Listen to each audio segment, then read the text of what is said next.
ဒီမှာဘုံထောင်တိုင်းတော်လန်ရေးမဟုတ်ဘူးကွာမင်းတို့ရည်ရွယ်ချက်တွေမှားနေပြီအင်္ဂါဆရာဝန်တယောက်အမြင်နဲ့ပြောရမယ်ဆိုရင်တန်ရာတွေများနေတဲ့အတိုင်းပြည်ကိုတန်ရာတွေပျောက်ကင်းသွားအောင်လှုပ်ပေးနိုင်မှစစ်မှန်တဲ့တော်လန်ရေးဖြစ်တော့မှာပေါ့ကွာအဲ့ဒါတွေငါတို့မသိငါတို့ကတော့ငါတို့လုံးငါတို့ထုံးပါအခုလေမင်းတို့ရဲ့အတူရောက်ရွေးကောက်ပွဲကြီးငါတို့ဘက်ကမရရအောင်ဖြတ်အဲ့ဒါတော်လန်ရေးပဲဘာဖြစ်လို့ဖြစ်ချင်တယ်လဲကျော်ရွေးကောက်ပွဲဖြစ်မှ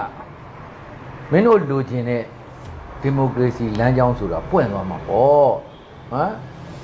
အခုကမင်းတို့ကစစ်တပ်အုပ်ချုပ်တာကိုလည်းမလိုချင်ဘူးရွေးကောက်ပွဲလည်းမလုပ်ရဘူးဆိုတော့သက်ဆိုင်ရာတွေကဘာဆက်လုပ်ရမှာတော့ဟေး